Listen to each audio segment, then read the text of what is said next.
मुख्यमंत्री जी ने 100 करोड़ लोगों के इंतजाम किया था। वो वीडियो सबके पास हैं जिसमें मुख्यमंत्री जी ने कहा कि हमने 100 करोड़ लोगों का इंतजाम किया है।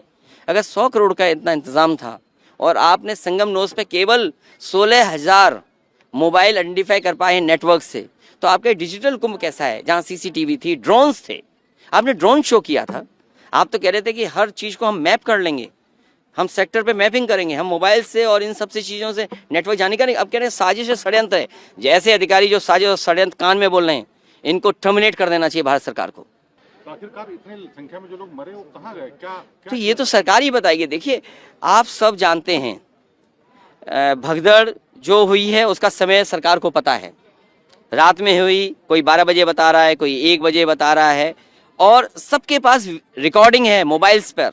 कई चैनलों ने चलाई हैं जहां पर एम्बुलेंस आ रही हैं, जा रही हैं। और सोचिए, घटना अगर 1 बजे हुई है और एम्बुलेंस 11 बजे तक ले जाती रही लोगों को, तो आप गिनती कर लीजिए कि कितने लोगों की जान गई है।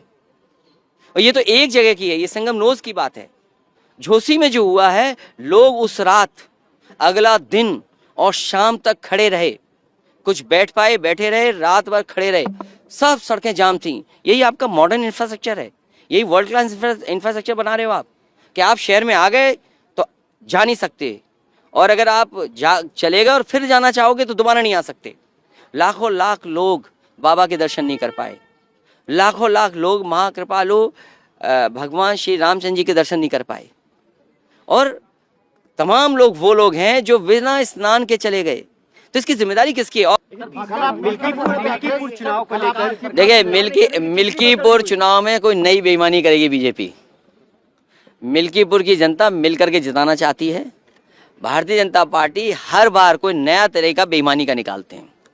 मुझे याद है जब मैंने ये आरोप लगाया था इलेक्शन कमीशन को कि जो लोग मर गए हैं और समाजवादी पार्टी के जिन्होंने वोट 2019 में दिया था उनका डिलीट हो गया था 2022 में, उन्होंने मुझे नोटिस दिया। पार्टी को जब नोटिस मिला तो उसका जवाब में हम लोगों ने 18,000 वोट वो जो डिलीटेड कर दिए थे सरकार ने, वो जिंदा थे, वहीं थे जिन्होंने 19 में वोट डाला था, 22 की सूची में आउट थे। आज तक उन अधिकारी पे कोई कार्रवाई नहीं की। देखिए, आप समझिए, हर स्टेज पर बीजेपी मैनेज करती है। पहले अधिकारी जो जिलाधिकारी हैं उनको मैनेज करेगी, उनके ऊपर जो बड़े अधिकारी उनको बैठाया जाएगा, उनको निर्देश दिया जाएगा। फिर आपका शिक्षा विभाग है, शिक्षा विभाग में ऑर्डर एक साथ नहीं निकला है।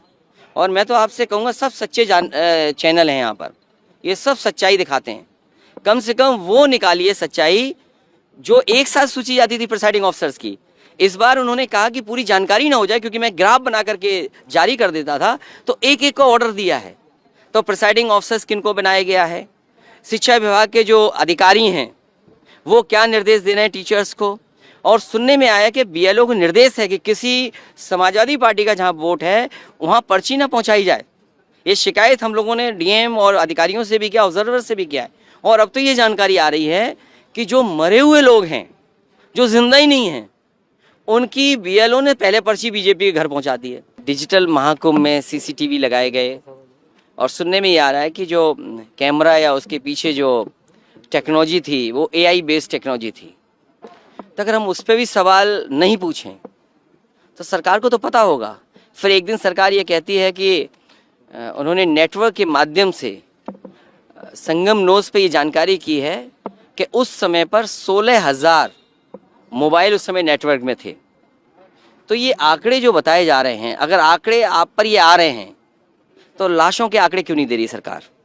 और जो लोग आज भी खोया पाया केंद्र को ढूंढ रहे हैं, और मैंने सेना की बात इसलिए कही, हालांकि वो बात मैं नहीं कह पाया, कि सेना का पूरा जगह इंतज़ाम है। अगर भीड़ ज़्यादा हो गई थी तो सेना के परिसर में क्यों नहीं स्पेस दिया गया? इतनी बड़ी जगह खाली है किले की और आसपास की, वहाँ भी तो स्पेस दिया जा सकता था। सरकार तो बीजेपी की है। तो ये घटना सरकार ने होने दी।